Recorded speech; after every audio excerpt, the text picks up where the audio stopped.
You're listening to the Empath Insights podcast, and today I'm talking about what happens when we try too hard in relationships.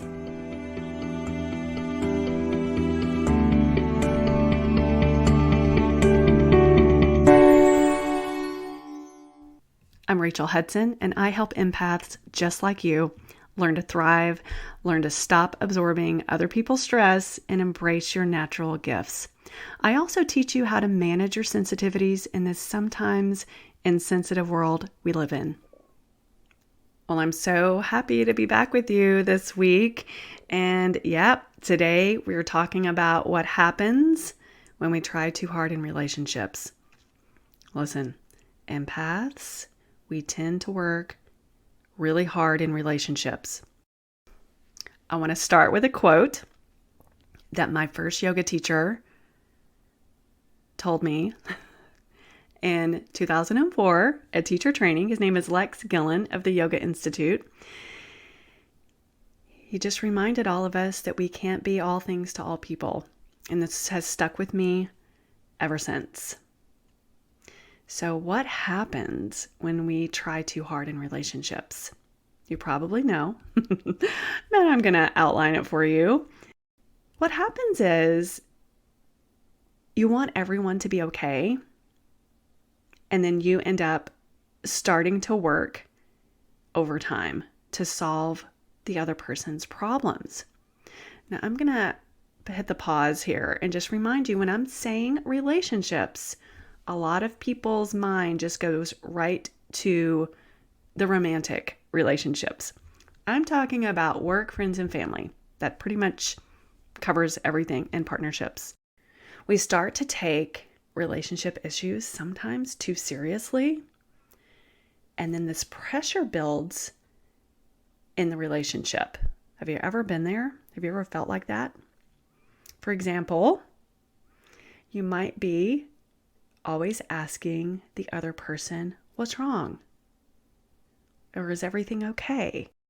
Or asking them if they're mad at you for something, just out of the blue.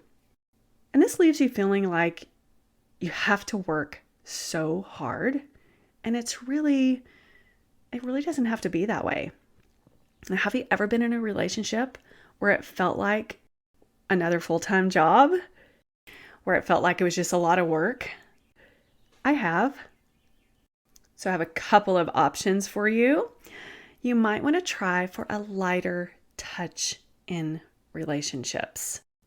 When you notice yourself getting too serious about life, and this tends to manifest in perfectionism in relationships, which is really unhealthy, you can take a breath.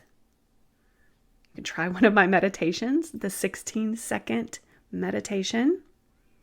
Inhale for 4, hold that in for 4, exhale for 4, and hold that out for 4. That is one round of the 16-second meditation. You could set your timer for 2 to 5 minutes. You could do 4 to 10 rounds of this breathing exercise. And one of my favorite meditations that I created for relationships on my website is the golden thread, the thread meditation. It's really, really beautiful.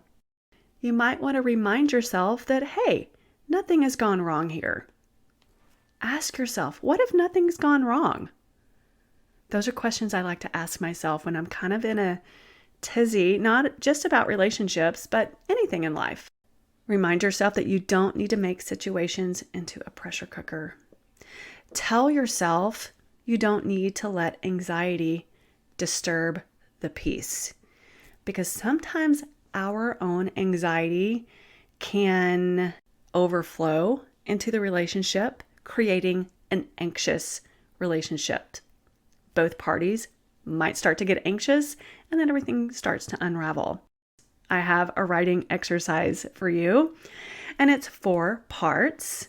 And remember that the relationship could be a work, friend, or family relationship.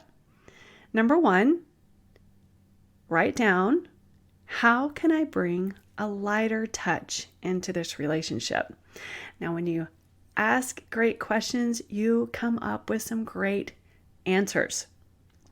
Number 2, what would it look like if I didn't feel like I had to try so hard? Number 3, what would it look like if nothing has gone wrong? Number 4, what would it look like if I took the pressure off of myself to work so hard in the relationship? And number 5, does this relationship feel balanced?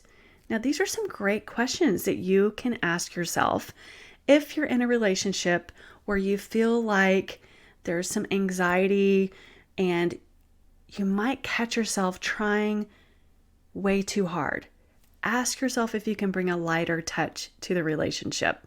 Now, if you're ready to start thriving as an empath, if you're ready to start banishing those energy vampires, I'd love to invite you to work with me one-on-one. Just go to my website, rachelkhudson.com, and just go to the tab that says work with me, and we can schedule a free consultation. Well, I hope you have a wonderful day, and I hope you have a wonderful week. Be kind to yourself. Say nice things to yourself, and be kind to others, and I'll see you next time. Bye.